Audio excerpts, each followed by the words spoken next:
بسم اللہ الرحمن الرحیم الحمد للہ رب العالمین والصلاة والسلام علی سید الانبیاء والمرسلین وعلی آلہ واصحابہ اجمعین اما بعد۔ 17ویں پارے کا خلاصہ یہ ہے کہ 17ویں پارے کے شروع میں قرآن کریم نے ارشاد فرمایا کہ لوگوں کا حساب و کتاب جو ہے وہ بالکل قریب ہے، لیکن لوگ اس کے بارے میں غفلت میں پڑے ہوئے ہیں۔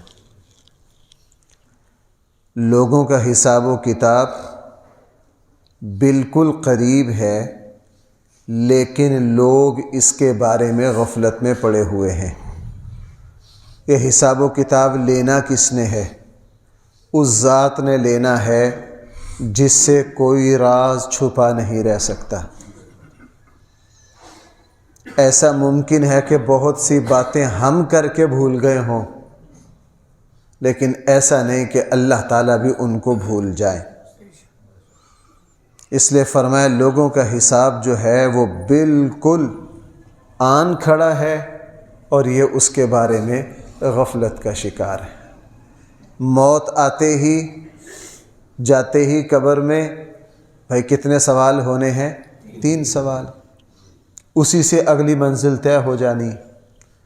اس لیے ایک مسلمان ہر وقت اس بات کو مستحضر رکھے کہ مجھے بہت جلد اللہ تعالیٰ کی بارگاہ میں اپنی زندگی کا حساب دینا۔ دوسری بات قرآن کریم نے یہ ارشاد فرمائی ہے، کافروں نے رسول اللہ صلی اللہ علیہ وسلم کے بارے میں یہ کہا کہ جی یہ بشر ہیں، ہماری طرح انسان ہیں، یہ ولا کیسے نبی ہو سکتے ہیں؟ کافروں نے بشریت کو نبوت کے خلاف سمجھا، حالانکہ بشریت جو ہے وہ نبوت کے خلاف نہیں ہے۔ ہمارے یہاں بھی بعض دوست یہ سمجھتے ہیں کہ اللہ کے نبی کو بشر کہنا یہ شاید اللہ کے نبی کے مقام کو کم کرنا ہے۔ کم کرنا بھائی نہیں ہے، بشریت عیب کا نام نہیں ہے، بشریت کمال ہے۔ بھائی کیا ہے؟ بشریت کمال ہے۔ رسول اللہ صلی اللہ علیہ وسلم کا والدہ کے ذریعے دنیا میں تشریف لانا، خاندان ہونا، قبیلہ ہونا، اپنی اولاد ہونا، کھانے پینے کی بھوک لگنا، یہ ساری علامتیں بشریت کی ہیں، لیکن اس کے باوجود رسول اللہ صلی اللہ علیہ وسلم سارے فرشتوں سے، سارے انسانوں سے افضل ہیں۔ پوری کائنات میں اللہ کے بعد سب سے اونچا اور بڑا مقام کس کا ہے؟ ہمارے آقا صلی اللہ علیہ وسلم کا۔ اس لیے جبرائیل افضل ہے، رسول اللہ صلی اللہ علیہ وسلم، رسول اللہ صلی اللہ علیہ وسلم افضل ہے۔ تو بھائی بشریت جو ہے وہ نبوت کے منافی نہیں ہے۔ اللہ تعالیٰ نے اپنے نبیوں کو بشر اس لیے بھیجا تاکہ وہ دوسرے بشروں کے لیے نمونہ بن سکے۔ جبرائیل ہمارے لیے نمونہ نہیں بن سکتے۔ بھائی جبرائیل ہمارے لیے نمونہ، چونکہ حضرت جبرائیل کو نیند نہیں آتی، فرشتے سوتے نہیں، ان کو بھوک نہیں لگتی، ان کو کیا پتہ روزہ کیسے ہے۔ اب ہم نے فجر پڑھی ہے، تھوڑا جلدی اٹھے ہوئے ہیں، اس وقت طبیعت کمزور ہو جاتی ہے، تو حضرت جبرائیل اگر ہوتے وہ کہتے جی اس وقت قرآن کی تلاوت کرو، ہم انہیں کہتے ہیں جی ہم تھکے ہوئے ہمیں نیند آ رہی ہے، وہ کہتے ہیں وہ کیا بلا ہوتی ہے نیند، چونکہ وہ کمزوری اور نیند کو جانتے ہی نہیں۔ اسی لیے رسول اللہ صلی اللہ علیہ وسلم اور تمام انبیاء کو وہی حالات پیش آئے جو ایک انسان کو پیش آتے ہیں۔ تمام مشکل حالات سے گزر کر نبی نے انسانیت کے لیے اعلیٰ ترین نمونہ رکھا۔ اس لیے یہ بشریت جو ہے یہ کمال ہے، یہ کوئی عیب نہیں ہے۔ قرآن کریم نے رسول اللہ صلی اللہ علیہ وسلم کے زمانے کے کافر اور مکہ کے سرداروں سے کہا تھا، لَقَدْ أَنزَلْنَا إِلَيْكُمْ كِتَابًا فِيهِ ذِكْرُكُمْ، ہم تمہارے اوپر ایسی کتاب اتار رہے ہیں جس میں تم سب کا تذکرہ موجود ہے۔ تم سب کا تذکرہ کیا ہے؟ موجود ہے۔ یعنی قرآن کریم نے اچھے برے، ایمان والے، متقی، پرہیزگار، کافر، منافق، فاسق و فاجر، ظالم، بے ایمان، سب کی خوبیاں بیان کر دی ہیں۔ انسانوں کا کوئی طبقہ ایسا نہیں ہے جس کا تذکرہ قرآن کریم میں نہ ہو۔ وہ مشہور تابعی ہیں حضرت قیس رضی اللہ عنہ، وہ حضرت قیس رحمہ اللہ ایک مرتبہ قرآن کریم کی ورق گردانی کر رہے تھے، جیسے کوئی چیز تلاش کر رہے ہو۔ کسی نے پوچھا آپ کیا کر رہے ہو؟ کہنے لگے میں قرآن کریم میں اپنا تذکرہ تلاش کر رہا ہوں۔ انہوں نے کہا جناب آپ کا تذکرہ قرآن میں کدھر سے آئے گا؟ قرآن کریم تو پہلے مکمل ہو گیا، آپ تو اللہ کے نبی کے بعد آئے ہیں، آپ کا تذکرہ تو قرآن میں نہیں ہو سکتا۔ کہنے لگے نہیں میرا تذکرہ ہے۔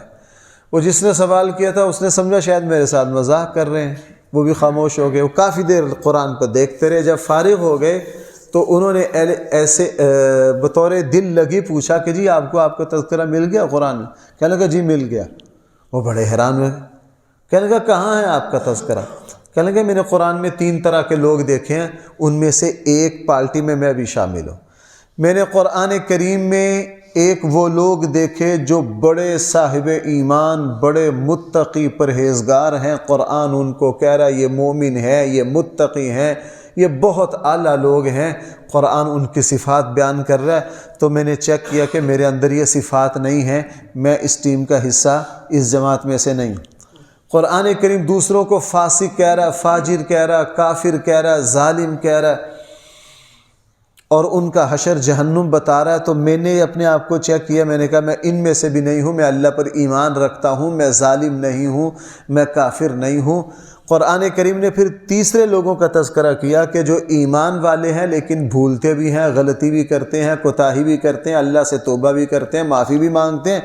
یہ جو میں نے تیسری جماعت کا قرآن میں تذکرہ پایا نا، تو پھر مجھے بھی اطمینان ہوگا کہ میں بھی اس جماعت میں سے ہوں، میں بھی کیا ہوں، اس جماعت۔ اس لیے بھائیو ہمارے اسلاف کا یہ طریقہ تھا، جب کوئی دین کی بات سنتے نا وہ فوراً اپنا احتساب کرتے۔ بھائی فوراً کیا کرتے؟ اپنا احتساب کرتے۔ اگر تو دین کی بات سنی ہوئی عمل میں ہوتی کہتے الحمدللہ، اگر کوتاہی ہوتی تو فوراً اس کی طرف متوجہ ہوتے کہ مجھے اس بات پر عمل کرنا ہے۔ قرآن کریم نے 17ویں پارے میں اللہ تعالیٰ کی توحید کے بہت سارے دلائل ذکر کیا، ان میں سے ایک بہت ہی فطری جو ہر کسی کی سمجھ میں آ جائے، قرآن نے اس دلیل کا ذکر کیا۔ قرآن کریم نے ارشاد فرمایا اس زمین و آسمان کو صرف اور صرف ایک اللہ چلا رہے ہیں۔ اگر اس زمین و آسمان میں ایک سے زائد الہ ہوتے تو جناب یہ زمین و آسمان کا نظام تباہ ہو جاتا ہے، اس لیے کہ کسی ایک ریاست کو 2 سربراہ نہیں چلا سکتے، بلکہ ریاست تو دور کی بات ہے بھائی، ایک گھر میں شوہر اپنی مرضی کرے، بیوی اپنی مرضی کرے، یہ گھر چل سکتا ہے؟ ایک گھر میں 2 بندے اپنی اپنی مرضی کرنے والے ہوں تو وہ گھر نہیں چلتا۔ یہ پورا نظام بھلا 2 خداؤں کے ساتھ کیسے چل سکتا ہے؟ اور ہم دیکھتے ہیں کہ اس پورے نظام میں کسی طرح کا اختلاف اور جھگڑا نہیں ہے، ہر چیز اپنی ترتیب اور روٹین کے مطابق چل رہی ہے۔ یہ دلیل ہے اس بات کی کہ اس کو پیدا کرنے والے کون ہیں؟ صرف ایک اللہ ہے، ایک سے زائد نہیں ہے۔ قرآن کریم نے ارشاد فرمایا کہ ہم نے پہلے زمین و آسمان کو بند کر دیا تھا، پھر ہم نے اس کو کھول دیا۔ کانتا رتقا ففتقناہما، زمین و آسمان بھائی پہلے کیا تھے؟ بند، پھر ہم نے ان کو کیا کر دیا؟ جب یہ حضرت عبداللہ ابن عمر رضی اللہ عنہ کو اس آیت پہ اشکال پیش آ گیا کہ جو زمین و آسمان بند ہیں اللہ نے بعد میں کھولا، اس کا کیا مطلب ہے؟ انہوں نے حضرت عبداللہ ابن عباس رضی اللہ عنہما سے پوچھا کہ اے ابن عباس، قرآن کی اس آیت کا کیا مطلب کہ پہلے زمین و آسمان بند تھے پھر ہم نے ان کو کھول دیا؟ تو حضرت عبداللہ ابن عباس نے ان کو بتلایا کہ اس کا معنی یہ ہے کہ پہلے جو تھا آسمان سے ایک قطرہ پانی بھی نہیں برستا تھا، اور زمین بالکل بانجھ اور بنجر تھی، زمین بالکل بانجھ اور بنجر تھی، تو زمین و آسمان گویا کہ بند تھے۔ اللہ تعالیٰ نے پھر آسمان میں بادل اور پانی اور بارشوں کا نظام چلا دیا، اور جب بادل برسے تو اللہ تعالیٰ نے زمین کے اندر کاشتکاری کی صلاحیت پیدا کر دی۔ قرآن کریم نے ایک بات ارشاد فرمائی ہے، رسول اللہ صلی اللہ علیہ وسلم کے زمانے کے کافروں نے ایک بڑا بے ادبی کا تبصرہ کیا رسول اللہ صلی اللہ علیہ وسلم کے بارے میں۔ انہوں نے کہا جناب یہ جو ہم دیکھ رہے ہیں نا کہ آپ نے نئی جماعت بنائی ہے، آپ کے ماننے والے ہمارے مکہ کے نوجوان آپ کے پیچھے لگ گئے، یہ شور شرابہ 2-4 دن کا ہے، آپ کے بعد کوئی آپ کا نام لینے والا نہیں رہے گا۔ قرآن کریم نے اس کا جواب دیا، جناب اگر رسول اللہ صلی اللہ علیہ وسلم دنیا میں نہیں رہیں گے تو یہ تو کوئی عیب والی بات نہیں۔ رسول اللہ صلی اللہ علیہ وسلم سے پہلے جتنے نبی اور انسان ہوئے ہیں بھائی ان کو بھی موت آئی ہے کہ نہیں؟ وہ بھی دنیا سے گئے ہیں، یہ تو کوئی عیب والی بات نہیں، یہ تو کوئی عیب والی بات نہیں۔ باقی ہم نے اس زمین پر موت کا سسٹم رکھا ہے، کیوں؟ قرآن نے فرمایا وَنَبْلُوكُمْ بِالشَّرِّ وَالْخَيْرِ فِتْنَةً، ہم تمہیں آزمائیں گے کہ تم میں سے کون کیا کر کے آتا ہے، ہم تمہیں آزمائیں گے۔ جو اس زمین پر آیا ہے اس کو موت آنی ہی آنی ہے۔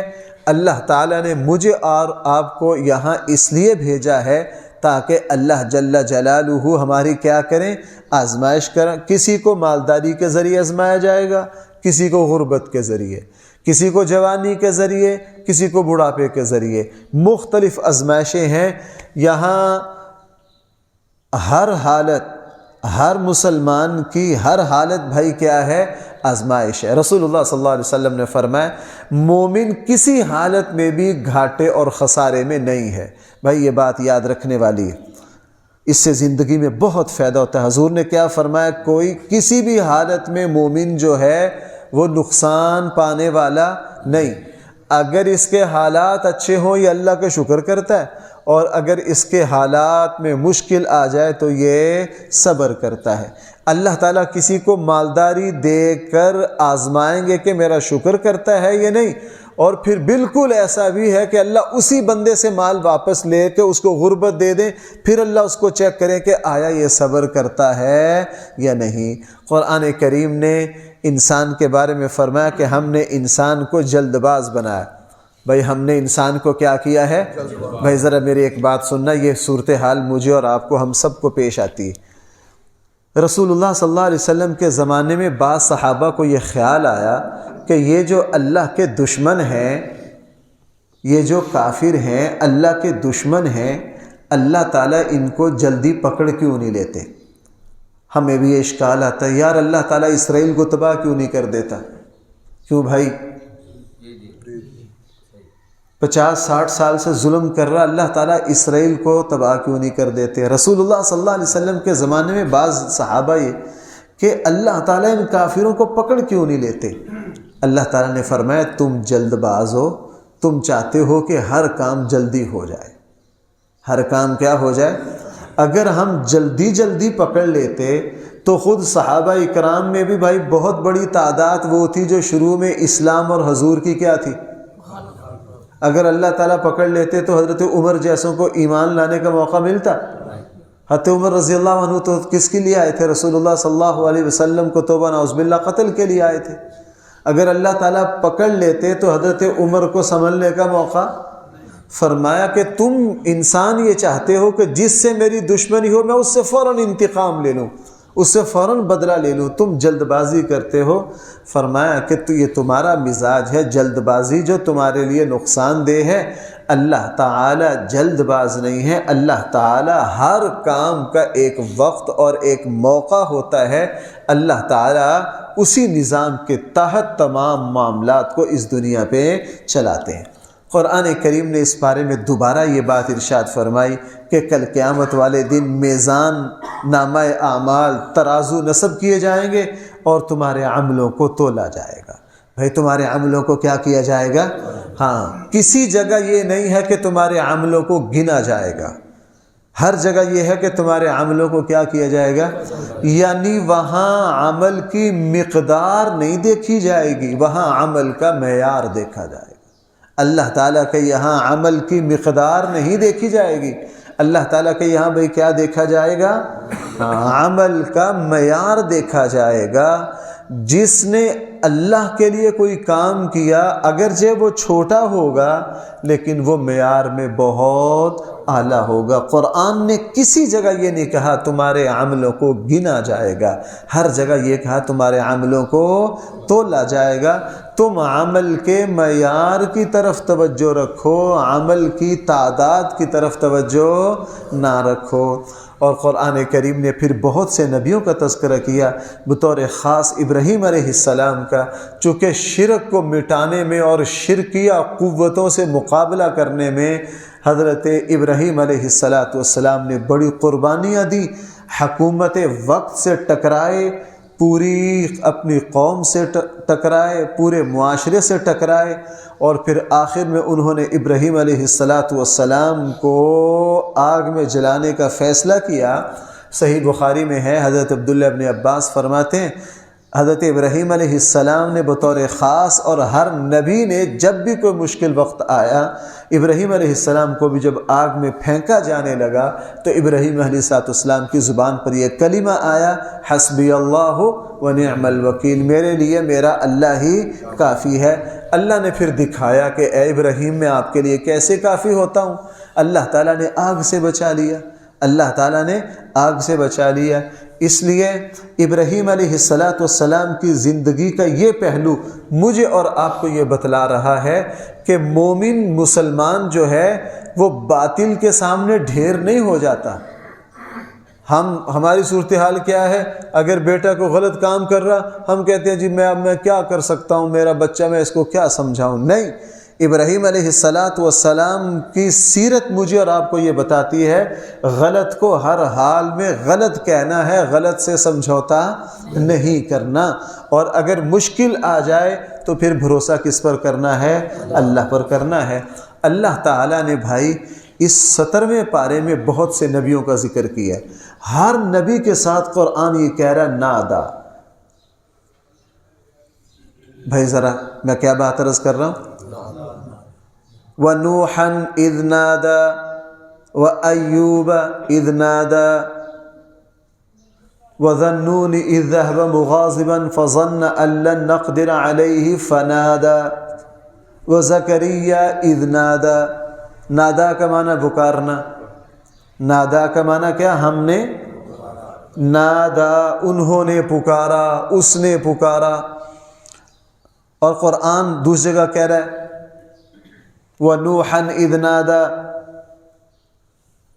قرآن کریم یہ ساری باتیں، زکریا نے اپنے اللہ کو پکارا، ایوب نے اپنے اللہ کو پکارا، نوح نے اللہ کو پکارا، ایوب نے اللہ کو پکارا علیہم السلام۔ ان سب نبیوں نے مشکل میں کس کو پکارا؟ تو مجھے اور آپ کو دو باتیں سمجھ میں آ گئی۔ ایک تو مشکل میں ہم نے بھی انبیاء کی سنت پر چل کے کس کو پکارنا ہے، اور دوسرا یہ پتہ چلا کہ غیر اللہ کو پکارنا اسلام میں ہرگز جائز نہیں ہے۔ اسلام میں مشکل میں بھائی کس کو پکارا جائے گا؟ ہم تو ہر نماز میں کہتے ہیں ایاک نعبد و ایاک نستعین، اور بھائی قرآن کریم نے 17ویں پارے میں پھر دوبارہ اس بات کا اعلان کیا رسول اللہ صلی اللہ علیہ وسلم کے بارے میں کہ ہم نے آپ کو ساری انسانیت کے لیے رحمت بنا کر بھیجا ہے۔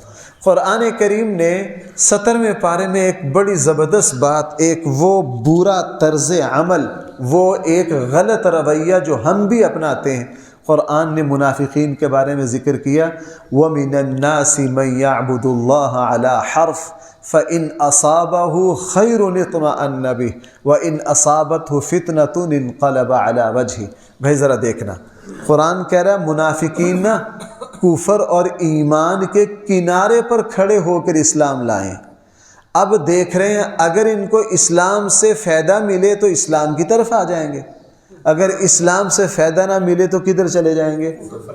یعنی یہ اصل میں مفاد کے بندے، اپنی خواہشات کے بندے، انہوں نے یہ دیکھنا ہے کہ ہمارا فائدہ کدھر ہے۔ میں سمجھانے کے لیے عرض کروں، ہمارے یہاں بھائی سیاسی پارٹیوں میں کیا ہوتا ہے، الیکشن کے دنوں میں پتہ چلے کہ اگلی حکومت کس پارٹی کی آ رہی ہے تو آپ کو دیکھا مینڈکوں کی طرح دنیا بھاگتی ہے کہ نہیں؟ منافق یہی تھے۔ اسلام اللہ نے نیا دین اتارا تو سارے مفاد پرست اس طرف آ گئے کہ دیکھتے ہیں کہ اس نئے دین کو قبول کرنے سے ہمیں کیا فائدہ ہوتا ہے۔ قرآن کریم نے ارشاد فرمایا یہ منافقین کا طرز عمل ہے۔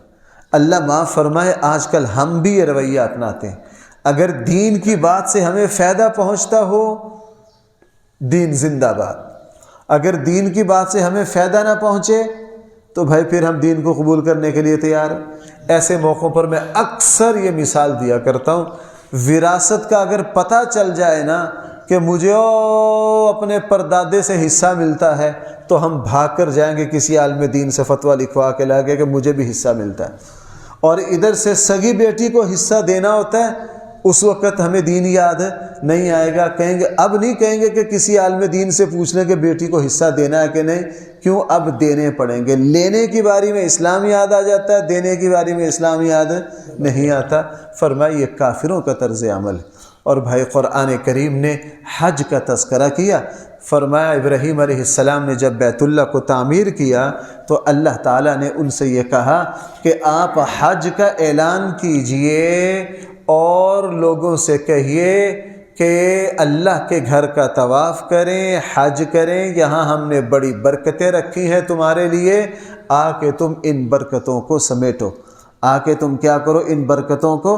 اس لیے رسول اللہ صلی اللہ علیہ وسلم نے فرمایا حج اور عمرہ یہ انسان کی غربت کو دور کرتے ہیں۔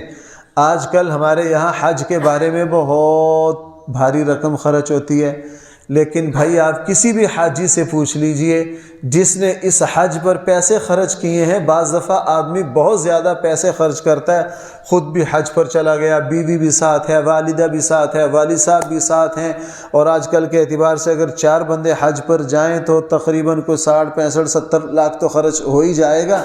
لیکن اللہ تعالیٰ فرما رہے ہیں کہ ہم تمہیں اس کے بدلے میں کیا دیں گے؟ برکتیں دیں گے۔ کبھی بھی حج اور عمرہ سے کسی بندے کو آپ غریب ہوتا نہیں دیکھیں گے۔ قرآن کریم نے پھر بار بار اس بات کو یہاں بھی دہرایا کہ تم جو کچھ کرتے ہو اللہ تعالیٰ اس میں یہ دیکھتے ہیں کہ تمہاری نیت کیا ہے، اللہ تعالیٰ دیکھتے ہیں کہ تمہاری نیت کیا ہے۔ اگر تمہاری نیت اللہ کی رضا ہے تو اللہ کی رضا ملے گی، وگرنہ اللہ تعالیٰ کے یہاں سے کوئی بدلہ نہیں ملے گا۔ بھائی 2 باتیں اور سن لیجئے، قرآن کریم نے فرمایا اگر ہم اپنے بندوں کو حکومت دیں گے، بھائی کس کو؟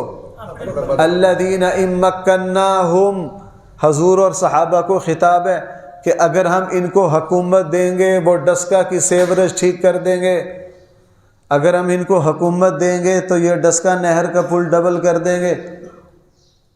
قرآن نے یہ نہیں کہا بھائی، اگر یہ ہدایت کی کتاب ہے نا، میں اس کو اللہ کی کتاب مانتے ہیں تو اس کو پڑھ بھی لینا چاہیے کہ حکومت کا بنیادی فریضہ کیا ہے۔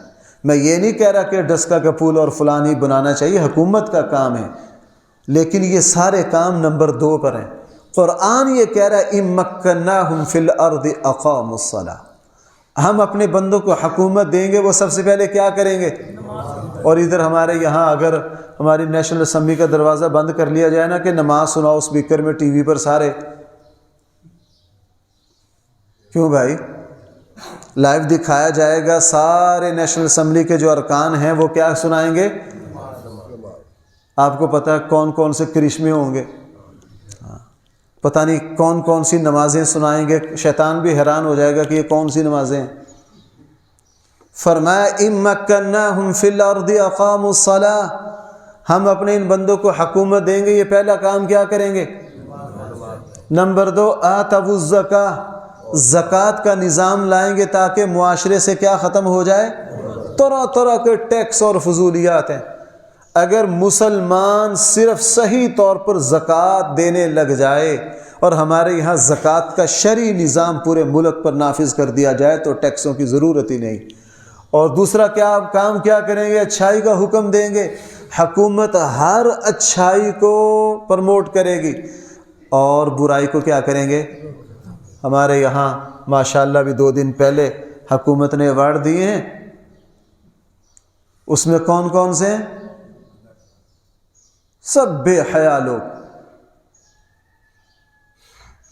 اس میں کوئی ماہر تعلیم، جن کو ماشاءاللہ جی وہ شخص ہیں جنہوں نے تعلیم میں یہ کارنامہ انجام دیا، جنہوں نے میڈیکل کی دنیا میں یہ کارنامہ انجام دیا، کسی کا کوئی لینا دینا نہیں، کسی کا کوئی لینا دینا نہیں. یہ تو الٹ کام کر رہے ہیں، برائی کو شہرت دیتے ہیں اور اچھائی کو. ایسے بدبخت ہے خبیث. اب اللہ لعنت کرے ان پر. وہ جماعت کے سینیٹر مشتاق صاحب فلسطین کے حق میں، غزہ کے حق میں احتجاج اور ریلی نکال رہے تھے، ان پر بھی پرچہ کر دیا، ان کی بیوی پر بھی پرچہ کر دیا، گاڑی چھین لی. کیوں؟ یعنی کوئی بے حیائی کا کام کرنا چاہو تو کوئی ہر طرح کی مدد حاصل ہے. اگر تم اچھائی کا کام کرو گے وہ تمہیں ہمیں نہیں کرنے دیں گے. بے شرمو، غزہ کے مسلمانوں کی مدد کرنا تو تمہاری فوجوں پر، تمہارے جرنیلوں پر، تمہارے سب پر لازم تھا. تم سب پر کیا تھا؟ لازم تھا. تم ان لوگوں کو پکڑتے ہو جو یہ کہتے ہیں کہ مظلوم کا ساتھ دو، اور پھر کہتے ہو کہ جناب کبھی ملک سے آٹا ختم ہو جاتا ہے، کبھی گندم ختم ہو جاتی ہے. تو ظاہر ہے جب اللہ کو ناراض کریں گے تو بھائی یہ کچھ تو ہوگا کہ نہیں؟ یہ کچھ تو ہوگا. اللہ تعالی ہم سب کو ہدایت دے. قرآن کریم نے ارشاد فرمایا اگر ہم اپنے بندوں کو حکومت دیں گے وہ یہ کام کریں گے، نماز کو قائم کریں گے، زکوٰۃ کو ادا کریں گے، اچھائی کو شہرت دیں گے، اور برائی سے کیا کریں گے؟ دوسروں کو. اور رسول اللہ صلی اللہ علیہ وسلم اور آپ کے چاروں خلفاء نے اسی منہج پر حکومت چلائی، اور اللہ نے پھر زمین و آسمان کے خزانے ان پر کھول دیے، اور انہوں نے پھر 70 لاکھ مربع میل پر حکومت کر کے دکھائی. اللہ تعالی ہم سب کو صحیح فہم عطا فرمائے. الحمدللہ رب العالمین، والصلاة والسلام على سید الانبیاء والمرسلین وعلى آلہ واصحابہ اجمعین. ربنا آتنا في الدنيا حسنة وفي الآخرة حسنة وقنا عذاب النار. صلی اللہ تعالی علی خیر خلقہ سیدنا مولانا محمد وآلہ واصحابہ اجمعین برحمتک یا ارحم الراحمین.